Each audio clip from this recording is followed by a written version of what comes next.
please. Yeah, thanks. Cool. Yeah, so as you all mentioned, this is a bit of a broader talk. There's some more introductory material in the beginning, and then we can move into basically the Columbia Fusion Research Center overview type of activities. We have a lot of growth there, and I'm excited to share about it. If the beginning is too boring, just let me know, and we can skip through it faster and get to the end. I have more than enough slides to cover everything, so definitely skip several of them. But yeah, here to talk about fusion energy. A brief background for the recording. Get my slide to move. I grew up in Boulder, went to Boulder High and then the CU, and I worked at NIST throughout this time as well. I didn't really like the work at NIST, and eventually heard that there was this thing called fusion. I think back in 2014 or something, I saw some article in the Times. It's like, oh, we've reached Q greater than 1 via some particular metric of how this is going to work. And I got really excited. It's like, oh, it's just around the corner. And what do you do about it? Let me go see what I can do about it. And I moved to Germany for a semester to work there, since that was the easiest connection I could find to actual fusion research at CU at the time. Worked on laser fusion. Decided I didn't really like laser fusion too much and wanted to work on magnets, which was a choice. And so then I went to grad school at Princeton for plasma physics to study on that. And now I'm a scientist at Columbia, continuing to work on magnetic fusion. I work on experiments in California, Massachusetts, England, Germany, Korea. So kind of all over the place. Fusion's a really international field. It's really interdisciplinary, and there's a lot of user facilities. So when I am an experimental physicist, I go to an experiment for 2 days, run an experiment, and analyze the data for 2 years.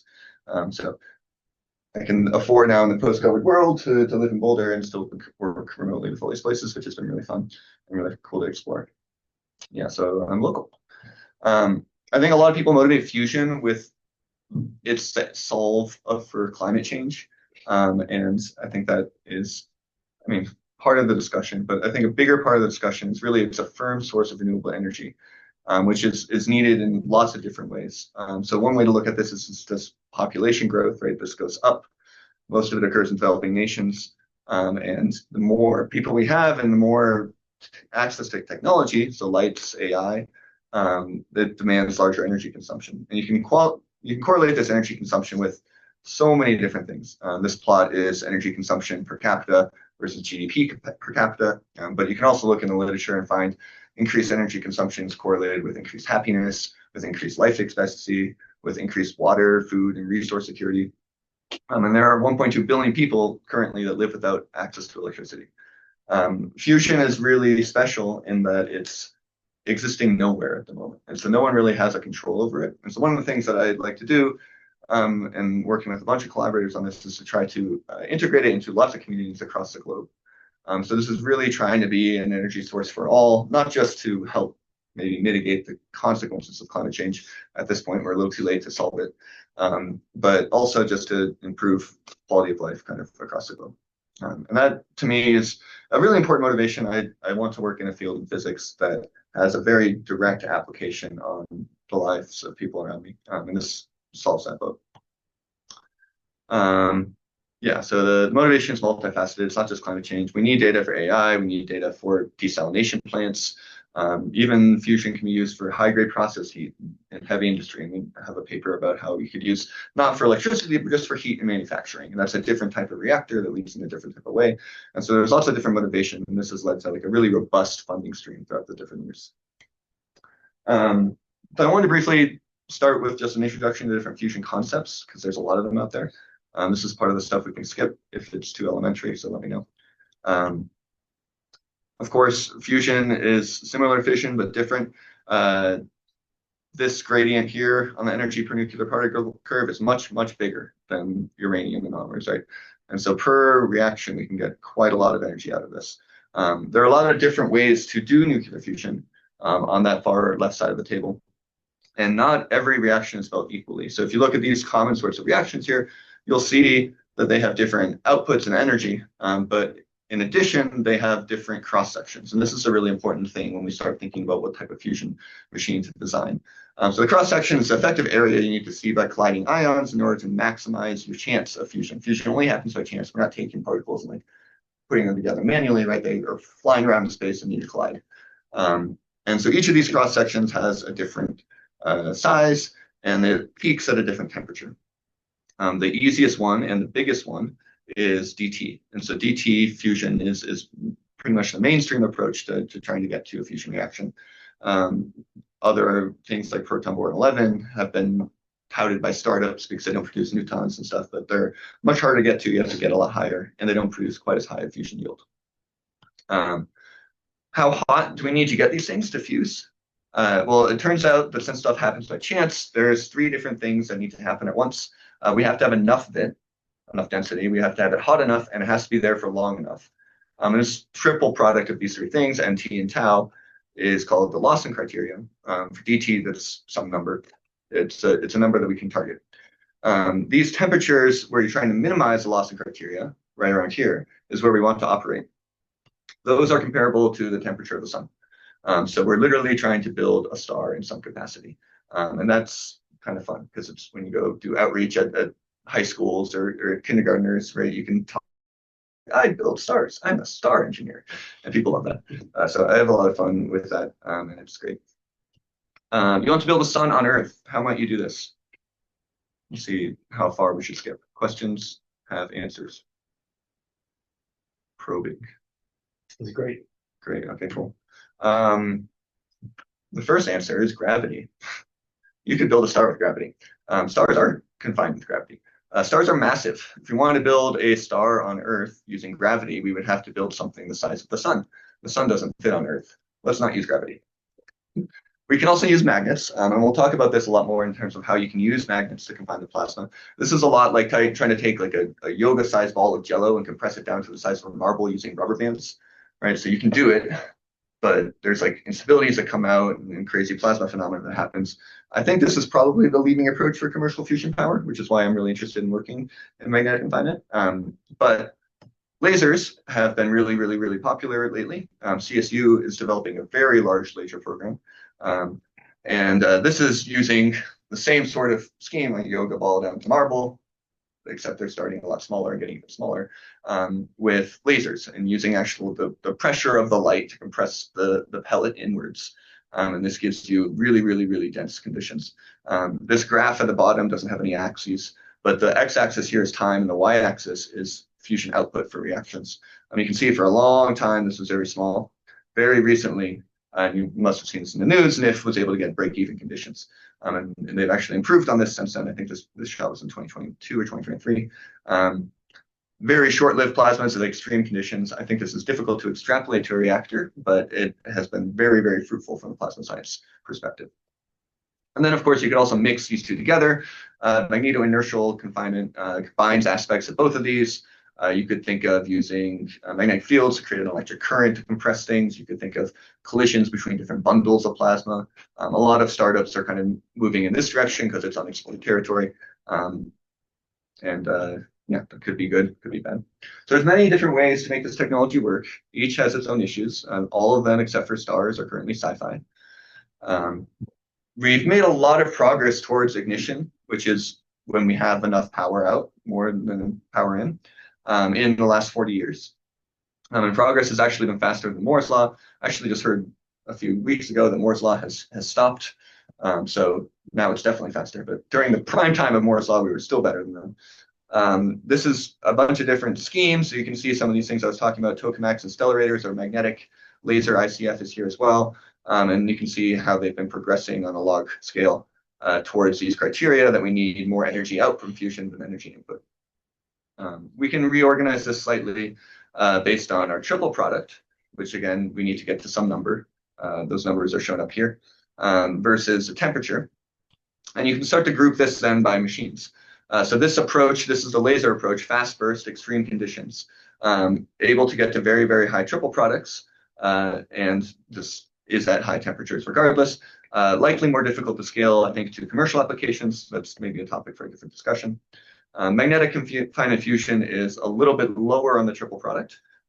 We have these 2 dots up here, ITER and Spark, or MCF as well. These are both machines that will be on soon.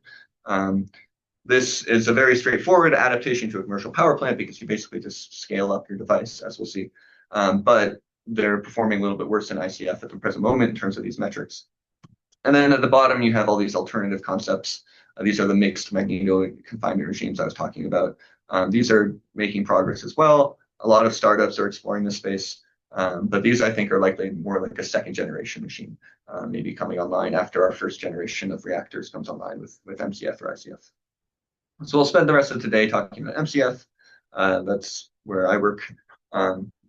We'll quickly build a tokamak from a single particle orbit perspective. As we know, ions and electrons, plasmas, right? They like to follow magnetic field lines. At relevant temperatures to a tokamak and relevant magnetic fields, this leads to some sort of device size of around in the meter-ish range.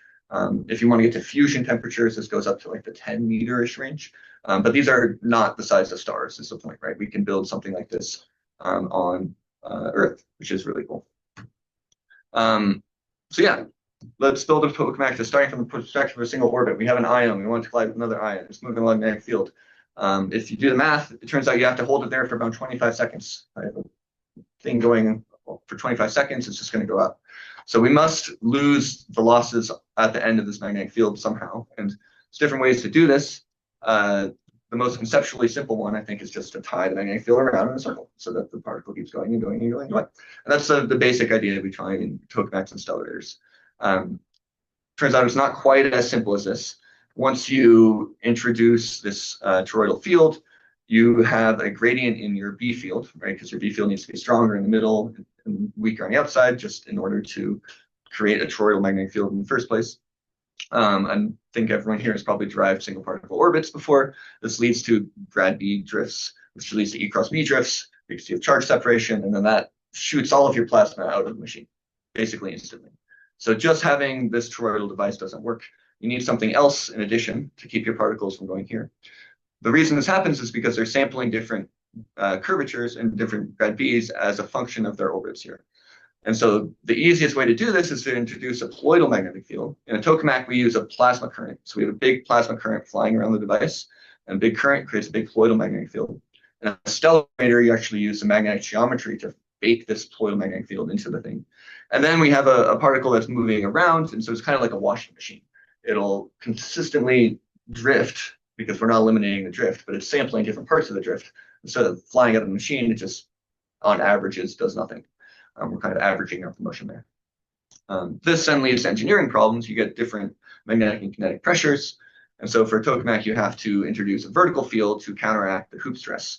And putting this all together, you end up with this big complicated machine. So this is the tokamak. It was originally from the 1950s in Russia. They had this tokamak called T1, which operated briefly and actually made it onto the Russian stamp, which I thought was kind of cool. A neat fact about fusion, kind of highlighting its international nature, is that this was really, really, really quickly shared, even though this was the height of the Berlin crisis and the Cold War, and we were on bad terms with the Soviets, right? This technology made it out almost instantly, and has really spread and taken off since then. And there's a lot of collaborative effort in the field even today. Can I ask? Yeah. So a lot of these effects that you just described on the previous slide came from magnetic field curvature and change. Yeah. So if you just had a really, really long straight tube, they would be reduced. Is there still an advantage to having a larger radius if you didn't have to worry about manufacturing, or have we basically solved all of those problems with the techniques that you? Yeah, that's a great question actually, and one that we're still actively exploring. The big advantage of the tokamak, and there's reasons it's taken off, and I kind of mentioned like second generation machines earlier in the talk. Tokamaks, I think, will likely be the first thing to put power in the grid, but there are many reasons why they might not be like the fusion machine that our opposite of ancestors are using in 20,100 or something, or 20,200. There are better ways maybe to do this with more stability using linear machines or using stellarators. I can quickly skip forward a couple slides and then come back. So there's lots of different ways that you can actually use magnets in the same sort of configuration to provide a Lorentz force which will balance your pressure gradient. Tokamaks are over here. We're using this toroidal configuration. We can also do classic things with like a cylinder and then having a magnetic mirror where you pinch down on the magnetic mirror to keep the particles bouncing back and forth. Then you don't even need an infinitely long cylinder. You could do it in the space of a physics laboratory. this was one of the really early things that we explored, and it produces great magnetic pressures, betas, but it has really bad confinement because you start losing things. A big part of this was back when we were trying out mirrors, we didn't have super great magnets.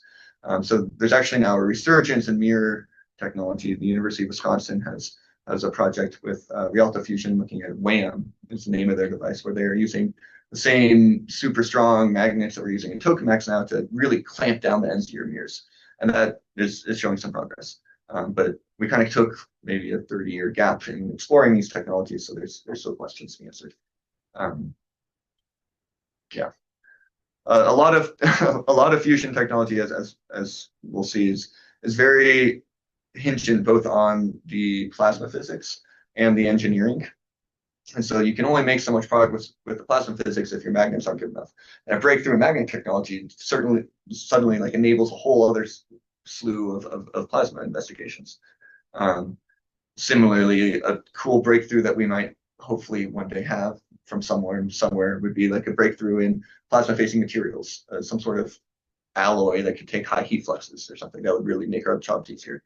But until those breakthroughs comes, we're trying to fiddle with the plasma physics until we can make it easier on the stuff that we have. So it's a very interdisciplinary field. In general, these sorts of simple models have really high beta but low transport, really low confinement. And the more complicated your shapes go to, sorts of like a tokamak or a stellarator is even more complicated, you get less good beta, but you also have much lower transport, and that's good for producing fusion. Yeah. Can you remind us one more time what beta is? Sure. Yeah, beta is the basically the balance of the plasma pressure with the magnetic pressure. So if you have high beta, that means you're confining a lot of plasma relative to the magnetic pressure that you think you can find plasma with. High beta is good. Yeah, any other questions on the types of devices? Sweet. Just to go back a little bit, I always like to show a little video of like what does an actual tokamak pulse look like.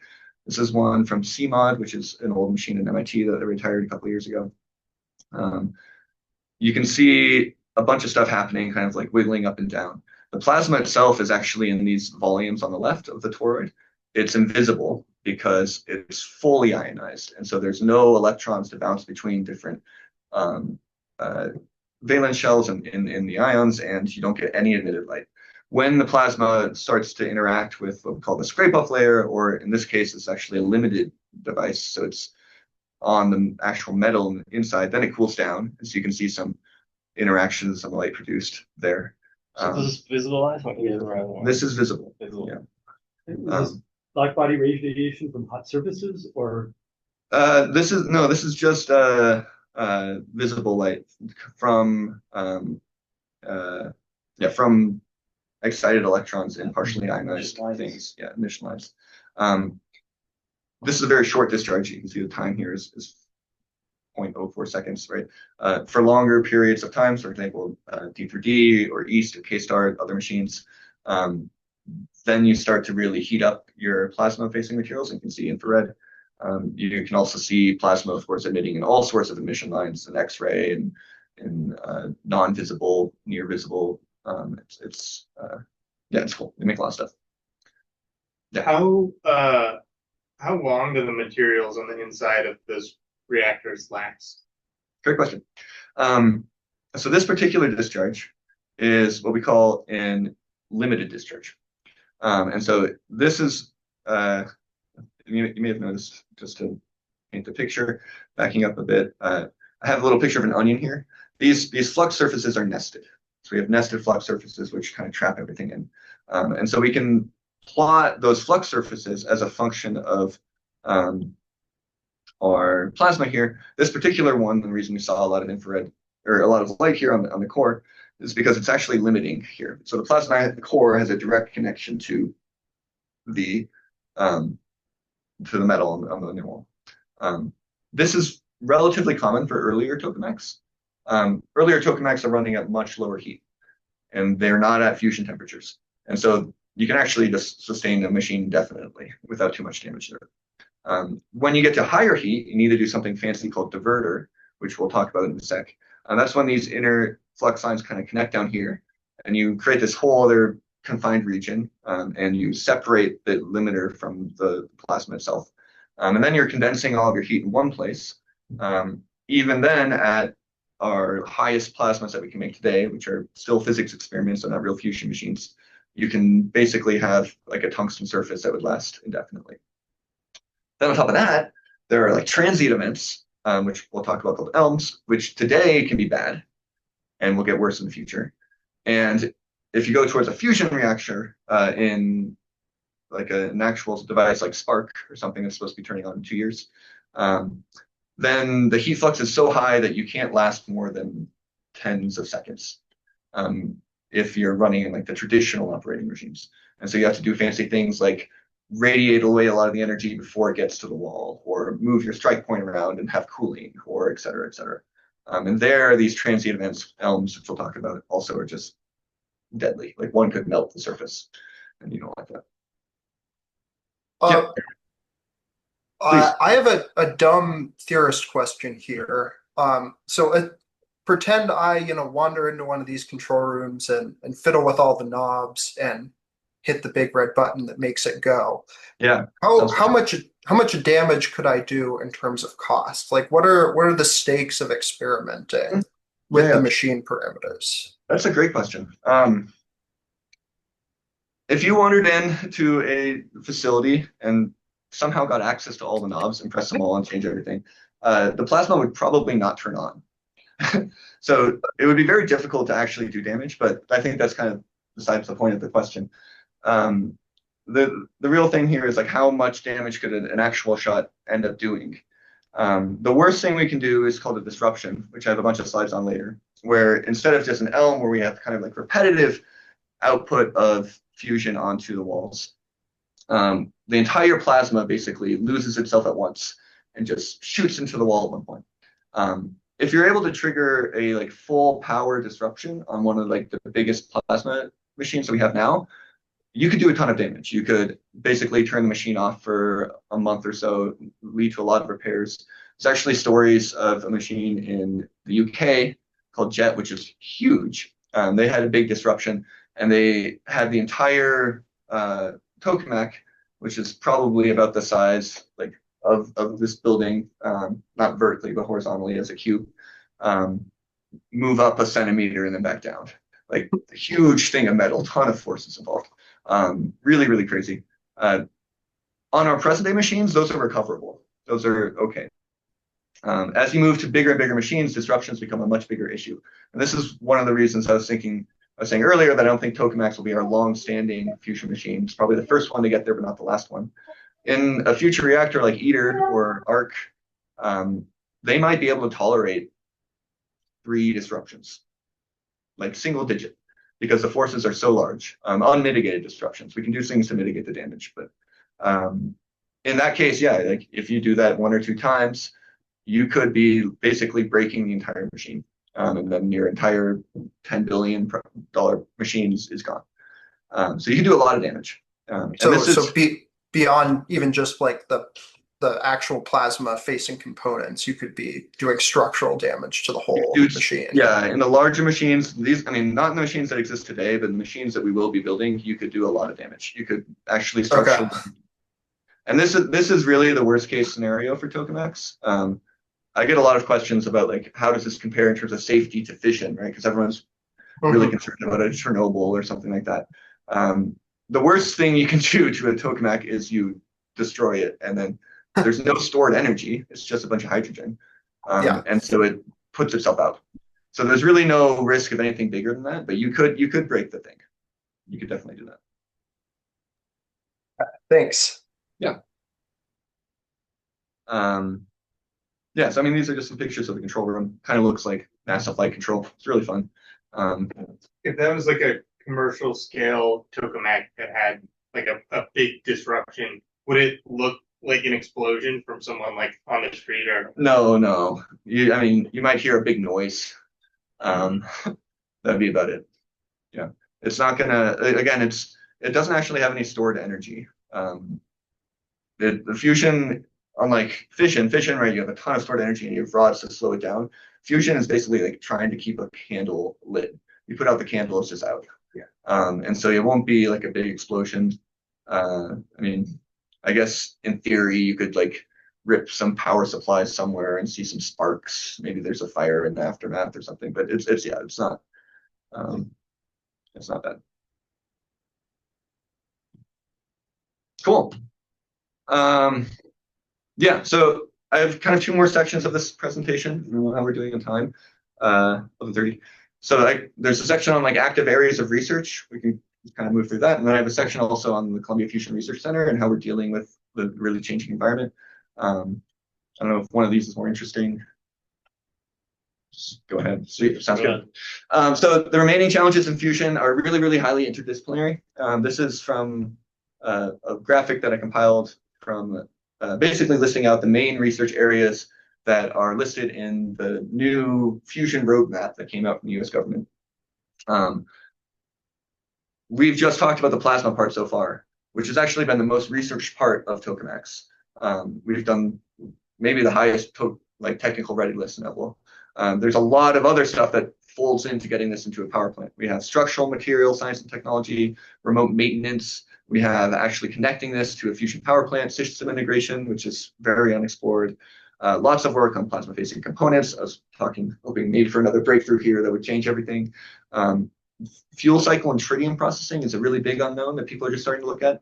We're going to make deuterium and tritium into helium and neutrons, and then need to extract more tritium from our machines via lithium in order to continuously source tritium back into a reaction, which you can do, but it's complicated and that needs a lot of work. And then blanket science, how do you actually get the heat out of these things, is ongoing as well. So most of what we work on in Columbia is in this advancing confinement approaches, although we are touching this and this and this and this, just not the tritium processing yet. Maybe there's plans on that. So we're very involved in a lot of this as well. Within advancing confinement approaches, there's lots of other broad categories. A lot of this is, I'm not going to read all of this text, but combining basically the burning plasma with really high core performance with core educated solutions that have power densities that aren't going to kill everything, that can be fueled and can maintain efficient actuators, etc. So basically, this all resolves around a very central mission. We need to make the core plasma really, really hot and stable and fusion relevant. And we must do it while not melting our walls or destroying our machine. I'm kind of curious about this topic of like the advanced confinement. Yeah. So on what I guess how do I phrase this question? On what descriptive layer is appropriate for making progress in this field, like kinetics, like etc. Yeah. Like what do you use? Like what? Yeah, we use everything. Okay. So yeah, I mean, I have on this picture a picture of like first principle giant kinetics, which is modeling of the core to try to understand the really fundamental plasma physics in order to say something intelligent about them such that we can manipulate it and make it better. And this has been really fruitful. This led to a lot of great devices. This all the way down to literally just empirical science in the control room, people tweaking knobs and trying to make observations. All of that is applicable. And it's at different levels of fidelity, right? So these gyrokinetic simulations can take months. That's obviously not suitable for every research program. And so we have lots of reduced models. We have also models that capture other types of effects. So gyrokinetics is really good at gyrokinetics, but it's not so good at MHD. And MHD plays a really, really important role in plasma physics, in tokamaks especially. There's a ton of MHD codes that come into this. And really organizing all of this and looking at it from all those different lenses is how we make progress. There are, and maybe I can talk about this more when I come back, but like lots of different, even within the tokamak, confinement strategies. Big gradients, but lots of different confinement strategies that kind of lead you towards different ways where you might optimize the core in order to get to where you want to be. So two of the most common here are called L mode and H mode. L mode is where we started at first. It's like the most basic mode. It's low confinement mode. There's this great revelation first published by Germany. And then D3D kind of claims that they saw it first, they just didn't notice it. So some that in the 80s we saw this basically bifurcation, and this is a lot of really cool self-organized plasma physics that we can talk about, where the plasma starts to induce steeper and steeper gradients by itself. So usually steep temperature gradients are really weird and have free energy, and nature wants to get rid of them, right? But in tokamaks, we see this thing called an edge transport barrier, which results from bootstrapping off of different shear layers and everything like that, to prop up your internal confinement, right? And so this is honestly still kind of not super well understood. We have a lot of theories that apply really well, gyrokinetic and MHD, et cetera. But this lets you increase your core plasma pressure by a factor of, sometimes up to like a factor of 5, which is really good. And then there's like super H mode, and there's QH mode, and there's ways to do all this other stuff. One of the bad things with H mode is that we do have these really steep pressure gradients. I think on the next slide, we have these really steep pressure gradients that have free energy, and the plasma starts to periodically flush out this energy. So I mentioned earlier elms. These are a very periodic event. This is what an elm looks like, a picture of an elm from the mass machine. And remember, again, the core plasma is invisible. Everything that we see is something that's cooling down. These cyclical structures are the shape of the magnetic field, right? The plasma is following the magnetic field. And this actually turns out to be basically like a connection between the core plasma straight to the wall. It's a fire hose of energy, if you will, and it just dumps a ton of energy out at once. So if you look at the alpha light in the diverter, you'll see these things called elms, which are giant spikes, and then it comes back down, and giant spikes, and it comes back down. And these can reach really high energy fluences, which melt your diverter. So we can't just have H mode. That's not good enough because we'll start to melt in the future reactor. So we have to have H mode with elm mitigation or elm free H mode, or all these different types of scenarios. And looking through like the gyrokinetic perspective or the MHD perspective can help us identify where to look in that space. Yeah, I mentioned the diverter earlier. This is this area down here. Again, now we're not limited on the wall. We're actually lifting the whole confined plasma off of the wall, which is really good if we think we have a star and then things that are room temperature, very close to each other.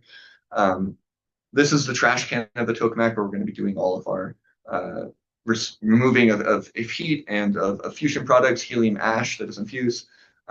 Even though this is separated, this has to be able to tolerate heat fluxes basically on the same order as a spacecraft during reentry, but it has to do that indefinitely, which no material on Earth can do right now. So we need to play tricks either with mitigation of fancy geometries here and gas puffing to radiate away energy, or with the plasma itself to come up with regimes that don't put as much heat flux straight onto the diverter plates. This is a huge area of active research. Many strategies are being pursued. You can see here a strategy using gas buffing, where the electron density is quite high right at this X point region. And this helps keep the really, really hot temperature inside. And then by the time it reaches the diverter plates, it's a lot colder, right? So we're reducing a lot of the energy fluence here. We can play with shaping and fancy geometries as well. This is a geometry in a machine I work on in the UK, where instead of just having an X point here, we actually try to have an X point that goes down into like a second region where you might be able to spread out the flux more and not have it so locally concentrated on one spot. But there's lots of different tricks with this. And this is all like playing with plasma. From here, it's a lot of MHD, and then this is also getting into colder plasma. So now you're starting to look at things like partially ionized plasmas and neutral transporting plasmas and things like that. So that is even harder to capture with things like gyrokinetics, right? So we need a whole other tool set there to start to look at how the scrape-off layer and how this diverter region interacts with the core plasma and how everything's going on in that space. Yeah, okay, so we already kind of talked about this. I was going to talk about disruptions here. So elms are kind of like these fire hoses that connect the core out to the edge. You can kind of imagine this as if you have low confinement mode, just a faucet turning on. High confinement mode, the plasma miraculously for you, free of charge, creates a bucket to hold your water there and lets you build up more energy. But like all buckets, subject to a faucet, it'll eventually overflow, and these overflow streams are really intense and can start to melt the plasma wall. Disruptions are worse. We release all the plasma energy at once. Basically, the bucket disappears, and you have the whole bucket falling onto the wall at once, right? These are rapid and complete loss of current and energy. And you can see an example of this. This is from D3D. This did no damage to the machine. These sort of small ones in experiments targeting them can happen all the time. But this is a typical plasma we might run with a nice controlled ramp down at the end. And the disruption just it dies, right? And all the energy that's in the plasma, the 2 megaamps of plasma current, right? 2 megaamps just disappearing into the wall at once can lead to some trouble. In terms of kilograms TNT, to kind of answer their earlier question as well, CMOD is it's one of the machines that has been turned off now, but it was a science experiment, right? This is 0.2 kilograms of TNT in a few milliseconds. We can withstand that structurally. For a bigger machine like ITER, which is currently being constructed in the south of France, this is very large in a very short time. So this is hard just to build protection into. So it is an explosion. It is an explosion, but it's contained in a giant metal thing. Well, I don't even know if it is an explosion. It's not an explosion. I guess TNT is a bad metaphor to use here, right? Because you're not exploding anything. You're taking 10 megaamps of current and you're dumping it into a tile this big. Right? It's going to melt it, but there's no like combustion. How often do these experiments or can these discharges be set up like per day? Because I know that at least in the world of ICF, like the active research field is increasing rep rate of the shot. Yeah, so that's a great question. So ICF is a very slow rep rate right now. A lot of this is laser technology, but also you have to get your pellet right, and so it takes a lot of time to put it all perfectly together. One of the things I'm skeptical about ICF, and I would love to be proven wrong, but there's these schemes to like drop stuff vertically, just and you shoot with laser, and it's like I just never see that working. I'm sorry, but maybe it would. That'd be really cool to see. It'd be great. The Enterprise uses that technology, so Star Trek has something. Tokamaks right now are all set up as physics experiments, and so different machines will have different rep rates. D3D, the tokamak in San Diego, where this plot is from, will have discharges on the order of 6 seconds, and those will run every 15 minutes. And you can do that all day long. And really the thing that's limiting your rep rate there is twofold. One, the power supplies that allow you to re-up your magnet. You can build better ones and go faster. And then two, cooling down of your plasma-facing materials. You could add more cooling and go faster. There are other machines, for example, in Korea and China, that have really large, really long pulse lengths. So these are exploring long pulse operation. Instead of 6 seconds, they're looking at something like 300 seconds or something like that. Even there, I think, you have 300 seconds, and then you maybe have like half an hour between shots, and then you have another 300 seconds or something like that. So it's most of that time is then like setting up, okay, what do we want to do next? But we can operate these pretty quickly. If you look towards a reactor, what sort of ramp rates seem to be there? It's actually a couple different strategies in this space, and they optimize in different ways. There are strategies to have a tokamak that just runs and then never turns off. And all of the current that's generated there is by bootstrap current self-organized within the plasma. This is like a steady state plasma that just exists forever. I think this is going to be really hard to do. The work that we've done looks more towards like a pulsed machine, where you're looking at a pulse length that's like several hours, and then it turns off for an hour-ish, and then goes back on for several hours. And so your duty cycle is somewhere like 75% or something like that. And this. What's the advantage of having such a long duty cycle? What are you doing in your turn off time? Yeah, you want it to be as high as possible, because the more on time is good, obviously, right? So you want to minimize your off time, but it all comes down to basically like the economics and the cost. Right? In order to have shorter downtime, you need to have higher ramp rates on the magnets. You have to have better cooling, etc. I'm thinking more along the lines of, I would think that like a heating and cooling time scales would be shorter than an hour. So turning it off for an hour. Yeah, so it typically more than just letting stuff cool down. Yeah. Typically the limiting time is resetting the flux on your central solenoid. And so this is the ones that last indefinitely have plasma current that is generated by bootstrap current by the plasma itself. Every other pulse machine, the tokamak is basically a transformer, where you're generating the plasma current by swinging your core magnetic field down. And you go up to your maximum flux, you turn on the plasma, you swing your flux as far as you can. Your pulse length is then limited by your ability to create flux, like how big is that span. And then your downtime is limited by how fast you can get back up while keeping all of your superconducting, super cold magnets safe, right? So we don't want to quench a magnet during downtime. So that's currently what's setting that minimum time. And if you look at like various different designs, different startups have different ideas, different governments have different ideas of like what this whole process will look like. So there are different optimizations you could pursue in that space, depending on your magnet technology and your electrical engineering.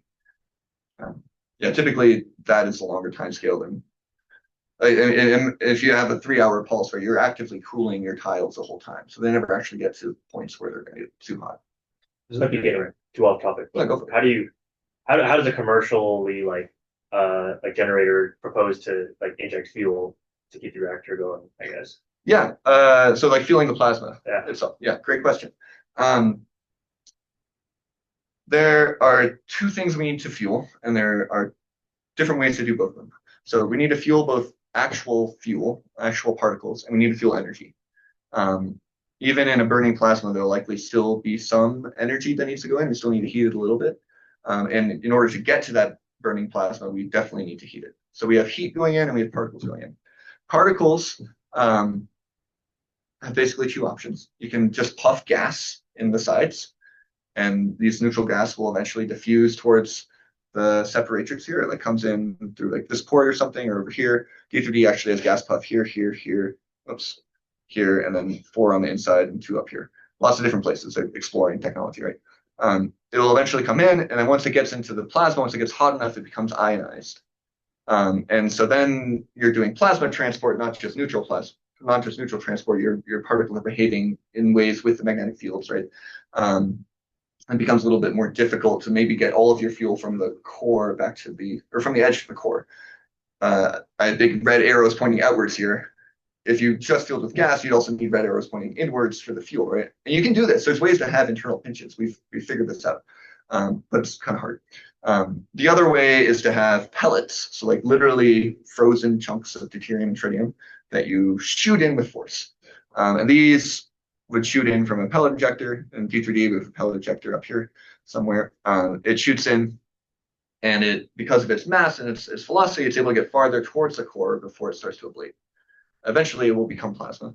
But this is then setting like a localized neutral density somewhere in this region. Very likely in a reactor, you're going to be able to shoot a pellet to the core. It's way too hot.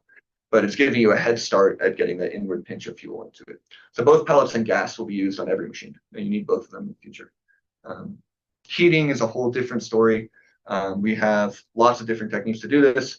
One of the ones that we very commonly use on machines today is neutral beam injection. So we have a big beam of neutrals that shoots into the plasma. When it gets into the plasma, it starts to ionize, and the neutrals that get it into the magnetic fields, and then it collides with particles, and that heats up and speeds everything to inject an energy physically. We also have lots of ways that involve heating with electromagnetic radiation, so like microwaves or lower hybrid current drive, exploiting different resonances in the plasma, or literally just shaking your particles up and down. Likely these non-neutral beam schemes, so like the EM schemes will be used in reactors, because neutral beams are just really big, and they might be more expensive to build at a reactor scale. So is neutral beam sufficient for fueling purpose or not? Neutral beam does fuel, yeah. It's not sufficient though. It's not It's sufficient. not enough. So the energy versus mass is much more energy than the mass. Yeah.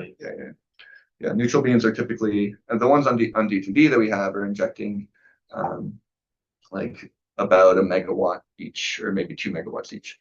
And yeah, their particle contribution is very, very small.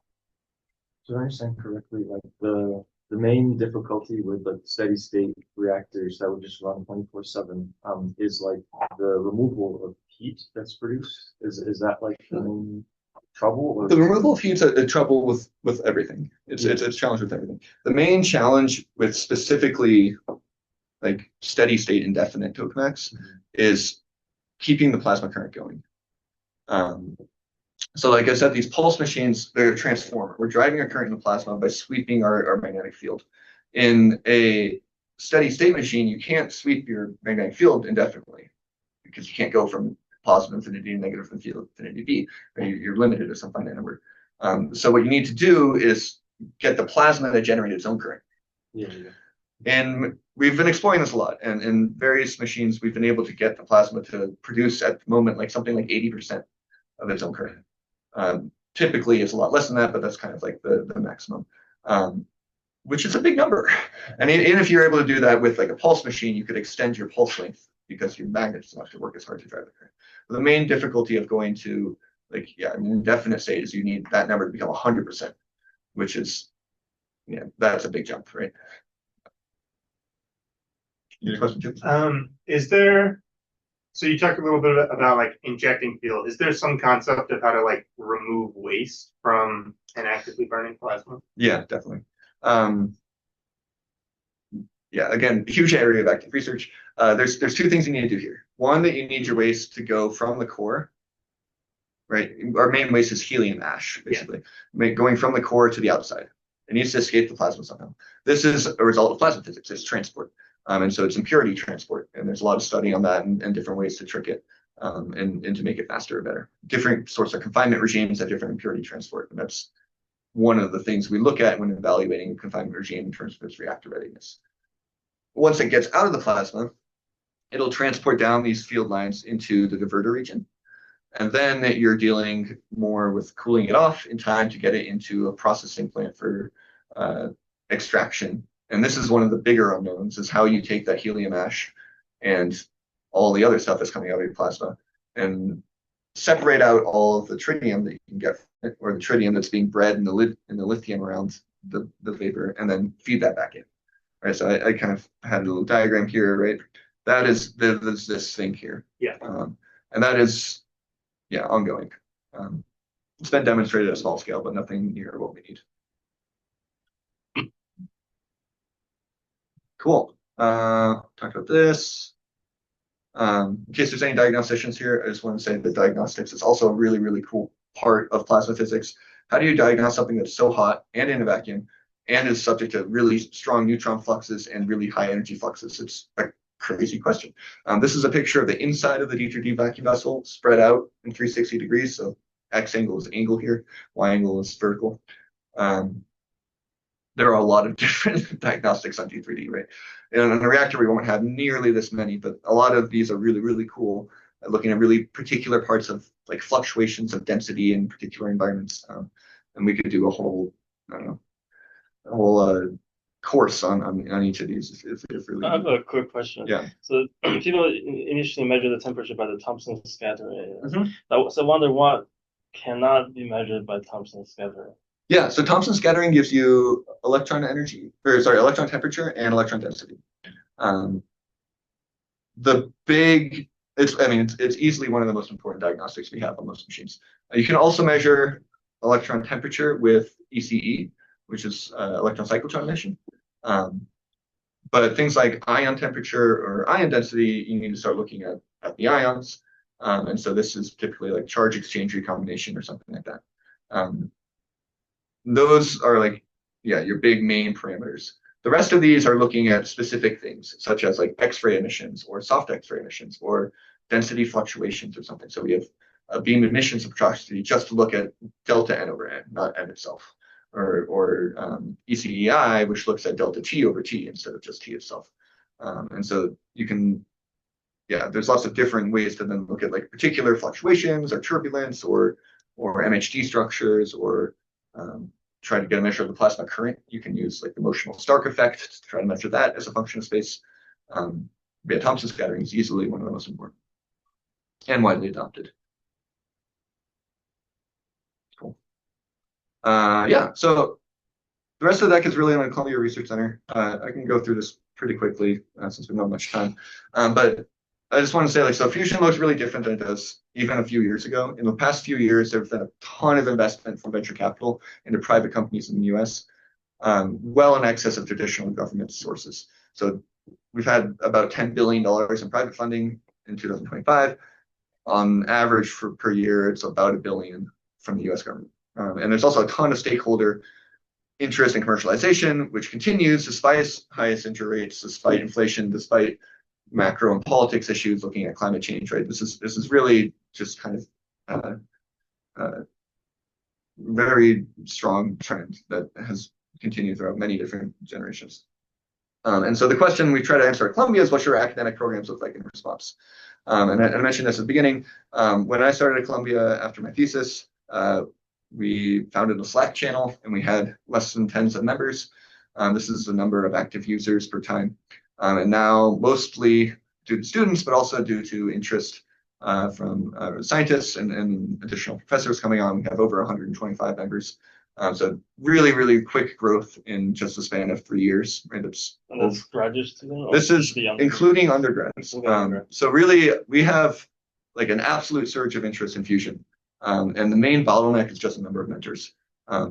We have an RU for graduate students, or sorry, we have an RU for undergrads over the summer that we started last year, which has 8 spots. And this year we got 1,200 applications. And so it's like, it's insane. There's a ton of interest. It's just it's really a growing pipeline. This is partly in response to the growing field, but also it needs to be faster. If we're trying to meet the demands that Commonwealth Fusion has for when they want power on the grid, we need not just one machine built in 2035. We need 50 machines operational by like 2045. And that sort of workforce development is absolutely ginormous. So one of the things we're looking at now is how to like mimic this sort of behavior at other institutions, particularly institutions without a fusion program, and try to really grow and expand. Our program has 3 main pillars. We have a couple very small educational tokamaks and stellarators on campus, and also some fusion technology, looking at pellet ablation, for example, and soon looking at tritium. I don't work much with this side, being in Boulder. We also have a large program that deals with fundamental plasma physics for large tokamaks and stellarators. These are the user facilities I've been talking about. I do a lot of work here. And we also have a lot of support for the private startup sector. A lot of this industrial sponsored research is quite short, but it's been a really nice stopgap in the last couple of years. And then I mentioned our RU program. If you have anyone that's interested, I would encourage them to apply for 2027, but make sure to write them a really, really, really good rec letter, because it's very competitive. Yeah, we'll have to skip through this. But one of the things we've been doing at Columbia is looking at sort of full system design, trying to touch as many of these parts as we can.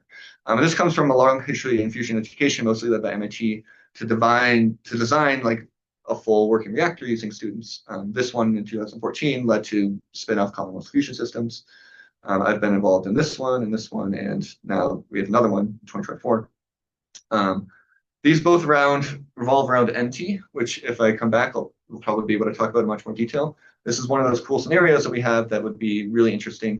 Enables more current in compact devices, smaller heat areas. It allows you to exhaust a larger radiation. It doesn't have ELMs.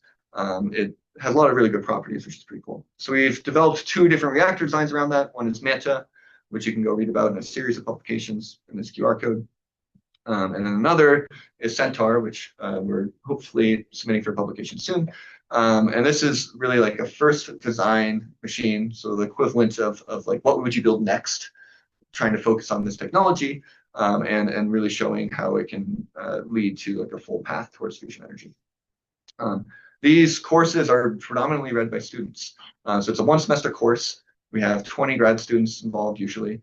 They're divided into a bunch of teams. They all have their own goals. And the really cool part about this project is we say, okay, you go deal with the edge, you go deal with the core, you go deal with the magnets.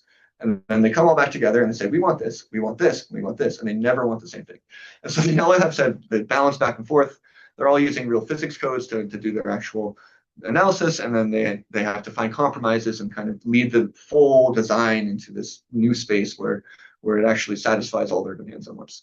And it's a very lively and fun discussion. So that's similar to the MIT version. Very, modeled off of, yeah. So we worked with MIT previously on the Manta design, and then this year we did it in collaboration with Princeton, actually. So these are also joint institution programs. The next one we'll probably try to target with Wisconsin, again, bringing in more people into this workflow and trying to build out that pipeline. A lot of this is supported by open source tools, which we have a whole suite on as well. And a lot of the open source tools then can also be developed by private company contracts, which then allow us to feed back into these capabilities. So we have 11 active industry sponsors. A lot of them do system design type work. A lot of them do like pure plasma physics projects. And all of these can kind of integrate back into our program and lead us towards a space where we're satisfying both like the increased demands, but also the need to develop a pipeline and to work within an academic environment on like 5-year grad student PhD step sort of timelines. So it's really engaging and really fun, and it's been a great time. Here are some examples. This one has a movie. Yeah. So that's the Columbia Fusion Research Center. It's been really great. I also announced we just this year have a fusion energy minor, which is really cool. And that's been something that we've been working with the university for quite a while now. Undergrads can minor in fusion energy, which I think is kind of neat. I also wanted to mention, because it's coming up, Fusion Energy Week is a great outreach event as well. This will be later in May.